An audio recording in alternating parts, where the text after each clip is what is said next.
Abu road के चोटिला गांव में आयोजित हुई नाइट कबड्डी प्रतियोगिता के सीजन 1 में इंडियन आर्मी आबेला 3 अंकों से मात देते हुए मालेरा ने जीत हासिल की। टूर्नामेंट में कुल 20 टीमों ने भाग लिया, जिसका फर्स्ट इनाम 11,500 रुपए नकद व ट्रॉफी और सेकेंड को 7,500 रुपए नकद व ट्रॉफी देकर सम्मान किया गया। मालेरा ने पिछले के मुकाबले अपने नाम किए हैं।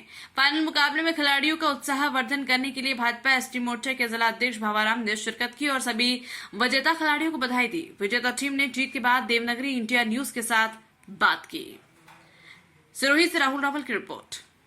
आज जिस प्रकार का मैच जीता था, इसमें राजस्थान और गुजरात से टीमें आई थी और जिसमें 20 टीमों ने भाग लिया था, जिसमें आबेला वर्सेज मालेरा के बीच में मैच हुआ था, जिसमें बड़े अंतराल से मालेरा ने विजय प्राप्त की थी।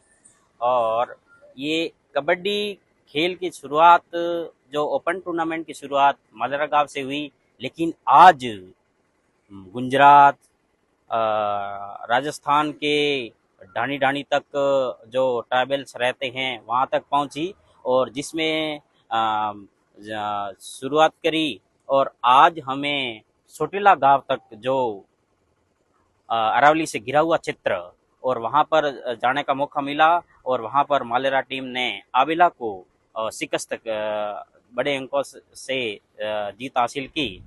आबेला जो अपने शिविरा के पास में पड़ता है, उनको शिकस्त करके ये मालेरा विजय बनी। और इससे पहले भी कई ओपन टूर्नामेंट्स में, जेड में हो, अड़मतिया में हो, जो अलग अलग जगहों पर जाकर के मालेरा ने विजय प्राप्त की है।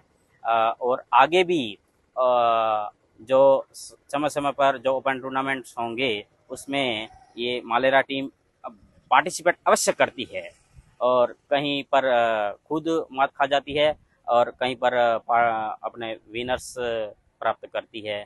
और ये कबड्डी किसी भी खेल की आलोचना नहीं की जाती, पर कबड्डी एक जीवन जीने की कला के संदर्भ में इसको वेट लिफ्टिंग के बाद कबड्डी एक ऐसा गेम है जो जिसमें शारीरिक बल की बहुत आवश्यकता होती है। वेट लिफ्टिंग के बाद सेकंड गेम है वो कबड्डी है, जिसमें बहुत ऊर्जा की आवश्यकता होती है।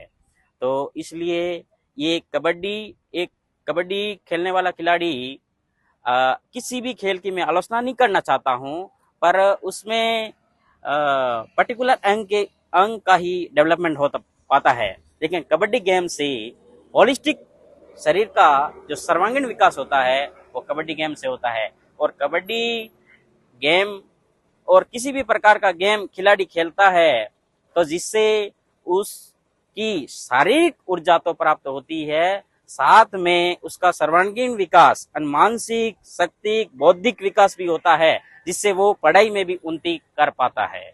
इसलिए हमने यहाँ पर जब शुरुआत की थी मालेरा गांव में, तो कभी 2 टीम भाग लेती, कभी मोरस से आते, कभी बेकरिया से आते, कभी 1500 का इनाम होता और कभी 1000 का इनाम होता। लेकिन आज वो ही मुहिम गुजरात तक पहुंची और चोटिला तक पहुंची और आबेला और कई जगह पर समय अंतराल पर टूर्नामेंट होते रहते हैं। लेकिन अब वो इनाम कभी कहीं पर 21,000, कहीं पर 16,000, कहीं पर अब हमने 11,500 का ट्रॉफी हमारे सामने आपके समक्ष प्रस्तुत है।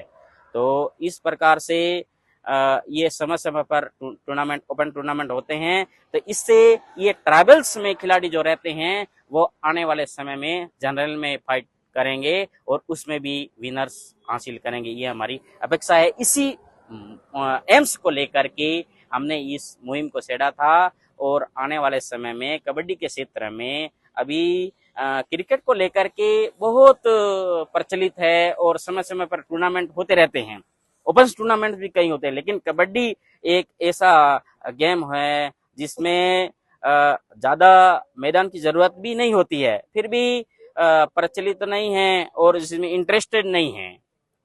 तो इसलिए ये कबड्डी का हमने मुहिम छेड़ी है। वो आज गुजरात और राजस्थान और मेवाड़ तक हमारी टीम पार्टिसिपेट करके आती है। डूंगरपुर, बांसवाड़ा तक भी हमारी टीम के सदस्य पार्टिसिपेट करके आते हैं। आज की जीत का श्रेय आप किसको देना चाहेंगे? पूरी टीम के, ये कबड्डी एक ऐसा गेम है जिसमें पूरी टीम कॉम्बिनेशन के साथ में यदि पूरा संघर्ष नहीं कर पाती है तो वो शिकस्त ही पाती है। लेकिन पूरी टीम को मैं श्रेय देना चाहता हूँ।